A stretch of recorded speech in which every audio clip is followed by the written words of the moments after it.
सभी छात्रों का स्वागत है आज की इस क्लास में। आज हम कक्षा 10 की अर्धवार्षिक परीक्षा हिंदी का पेपर सॉल्व करेंगे, जो दिनांक 2024-25 में आयोजित हुआ है 14 तारीख को। और इसमें हम हिंदी के प्रश्नों को समझेंगे कितने नंबर का आया है। तो सभी छात्र देखेंगे। समय 3 घंटा 15 मिनट। सभी प्रश्न करना अनिवार्य है। पूर्णांक है आपका 70 नंबर। तो यहाँ पर छात्रों आप देखेंगे कि बहुविकल्पीय प्रश्न दिए हुए हैं, जिसको हम इसका उत्तर आपको बताएंगे। आप इसको हल कर सकते हैं। पहला प्रश्न है, निम्नलिखित में से कौन सी शुक्ल युग की पत्रिका है? कौन सी शुक्ल युग की पत्रिका है? पहला हंस, दूसरा ब्राह्मण, तीसरा विशाल भारत और चौथा यानी घ नंबर छाया। तो शुक्ल युग की पत्रिका इसमें से आपकी हंस हो गई। हंस प्रेमचंद इसके संस्थापक थे। पहले संस्थापक 1930 में बनारस से पत्रिका प्रकाशित होती थी। ब्राह्मण पत्रिका के संपादक प्रताप नारायण मिश्र भारतेंदु युग की है, कानपुर से। विशाल भारत के संस्थापक इलाचंद्र जोशी हैं, प्रयोगवाद की पत्रिका है। और छाया ये है, कहानी संग्रह है आपका। छाया क्या है? कहानी संग्रह। कहानी संग्रह, ये कहानी संग्रह है आपका। अगला देखेंगे, कामायनी महाकाव्य के रचयिता हैं का जयशंकर प्रसाद, का निराला, गा पंत, घा धर्मवीर भारती। इसका सही उत्तर होगा दोस्तों जयशंकर प्रसाद। आगे बढ़ते हैं हम, प्रश्न नंबर तीसरे में आएंगे। घुमक्कड़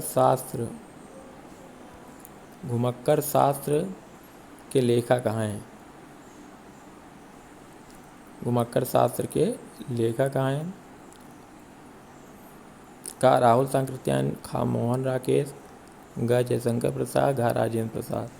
इसका सही उत्तर है राहुल सांकृत्यायन।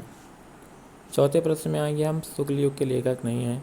शुक्ल युग यानी छायावादी युग को शुक्ल युग कहते हैं। इसकी समय सीमा 1918 से 1936 ईस्वी तक है। तो भारतेंदु हरिश्चंद्र, का खा जयशंकर प्रसाद, गा प्रेमचंद, घा रामचंद्र शुक्ल। इसमें से भारतेंदु हरिश्चंद्र ये भारतेंदु युग के हैं। बाकी जयशंकर प्रसाद, रामचंद्र शुक्ल और प्रेमचंद ये शुक्ल युग के हैं। हिंदी का प्रथम उपन्यास, यहाँ प्रथमा लिखा है, इसको जो है आप प्रथम मानेंगे। हिंदी का प्रथम उपन्यास है का परीक्षा गुरु, खा गोदान, गा कंकाल और ये आपका है घा इनमें से कोई नहीं। तो सही उत्तर होगा इसका परीक्षा गुरु। लाला श्रीनिवास दास की रचना है और इसके लेखक हैं लाला श्रीनिवास दास और सन 1882 ईस्वी में। अब आप देखेंगे पांचवा प्रश्न है, कठिन काव्य के प्रेत कहे जाते हैं? कठिन काव्य के प्रेत कहे जाते हैं? का भूषण, खा घनानंद, गा केशव, घा जायसी केशव दास।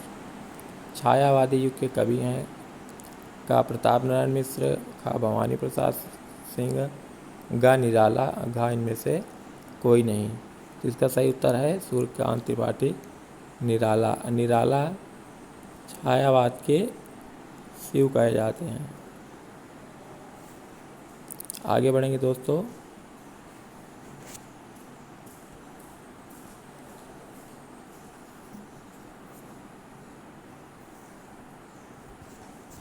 अब आगे बढ़ेंगे, 8वें प्रश्न में आते हैं।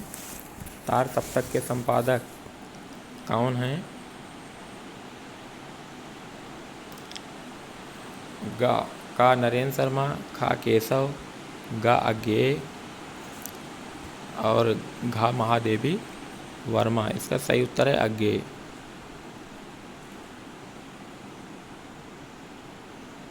इसका सही उत्तर है ये।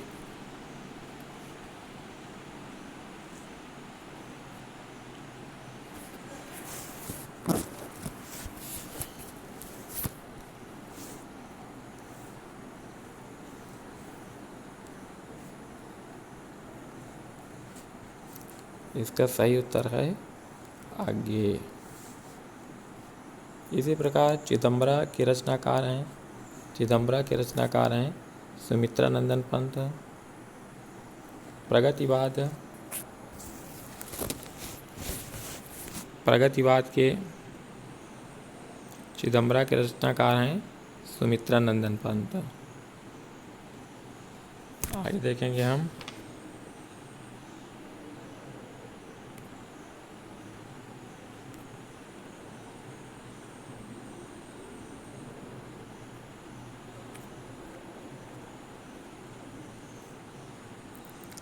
आगे देखेंगे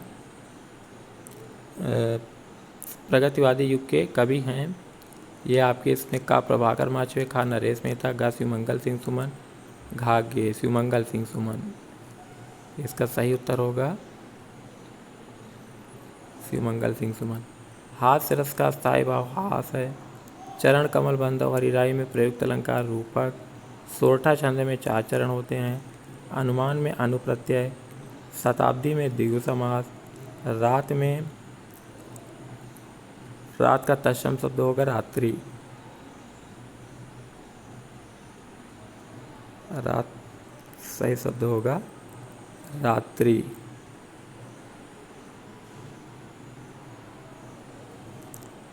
रात्रि। इसी प्रकार हम देखेंगे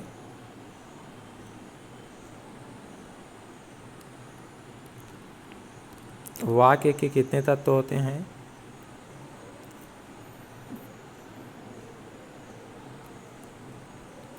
वाक्य के कितने तत्व होते हैं, तो इसका सही उत्तर होगा 8। अब हम आगे बढ़ेंगे।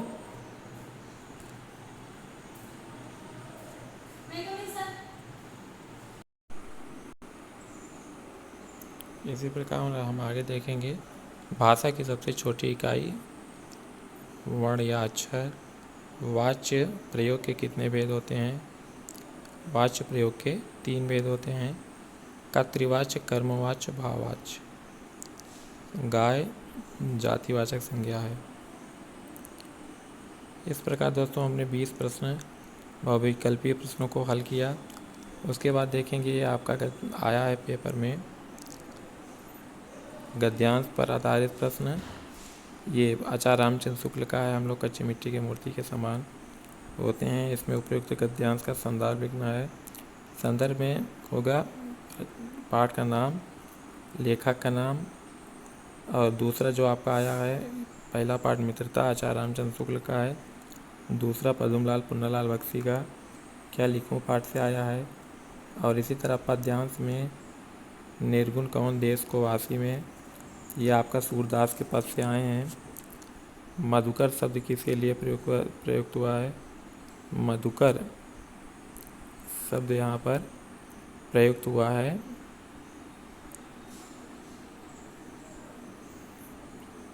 कृष्ण के लिए प्रयुक्त हुआ है।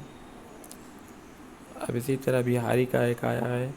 फिर आप देखेंगे कि अनिवार्य संस्कृत में भारतीय संस्कृति, ये पहला पाठ आपका जो है वाराणसी पाठ से पूछा गया है।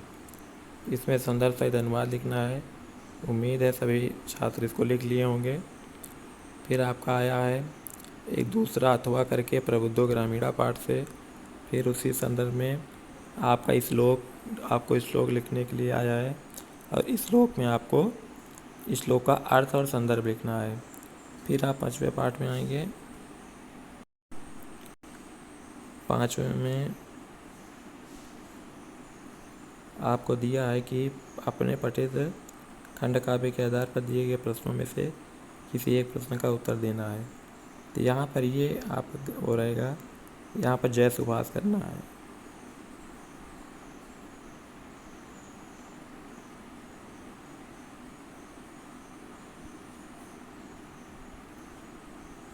जय सुभाष।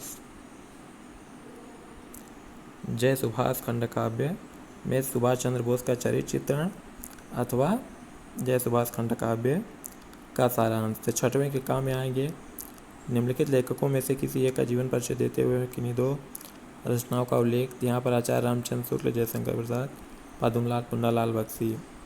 यहाँ पर उम्मीद है कि सभी छात्र इसको ठीक ढंग से कर लिए होंगे। जीवन परिचय लिखना है और उनकी रचनाएं। आगे देखेंगे, निम्नलिखित कवियों में से किसी एक का जीवन परिचय देते हुए किन्हीं दो रचनाओं का उल्लेख कीजिए। सूरदास का आया है, तुलसीदास कवियारी का और महादेवी वर्मा का। इसी तरह सातवें में एक श्लोक लिखने को आया है। आठवें में उत्तर आपको देखना है कि विविध धर्माणाम संगम स्थलिका नगरी अस्ति। तो विविध धर्माणाम संगम स्थली का के स्थान पर वाराणस्या नगरी अस्ति। पुरु राजा का आसीत्, पुरु राजा अलेक्जेंद्र आसीत्, पुरु राजा अलेक्जेंद्र आसीत्। पहले का वाराणसी।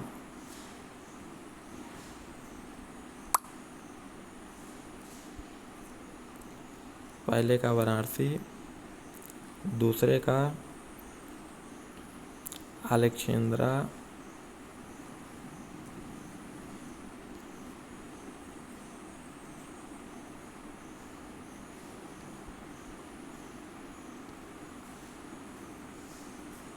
अलेक्जेंद्रा। तीसरे में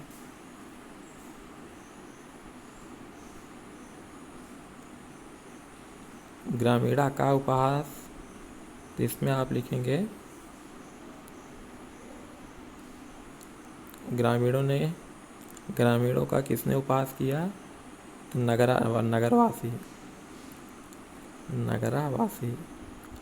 नगरवासी। ग्रामीणों का उपहास नगरवासी ने किया। और इसी तरह आप देखेंगे, अंतिम प्रश्न है निबंध। निबंध में भूमिका लिखते हुए निम्नलिखित में से किसी एक विषय पर निबंध लिखिए। का बेरोजगारी की समस्या, का पर्यावरण सुरक्षा, गा आदर्श विद्यार्थी, घा अनुशासन की समस्या। तो उम्मीद है कि सभी बच्चे अच्छे अच्छे टॉपिक पे आए हैं जिस पर चर्चा की गई है। बेरोजगारी की समस्या आज की ज्वलंत समस्या है। पर्यावरण की सुरक्षा, उसके कारण, आदर्श विद्यार्थी, अनुशासन की समस्या। इस प्रकार आज हमने अर्धवार्षिक परीक्षा की हिंदी के प्रश्न का अध्ययन किया। और आप सब इसको मिला लीजिए कि इसका कितना नंबर आ रहा है, बहुविकल्पी में, रचनाओं में, खंड काव्य में, श्लोक में। और सभी बच्चे अपना मिला के फिर बताएं, कमेंट बॉक्स में उत्तर दें। फिर मिलेंगे अगली क्लास में। तब तक के लिए नमस्कार।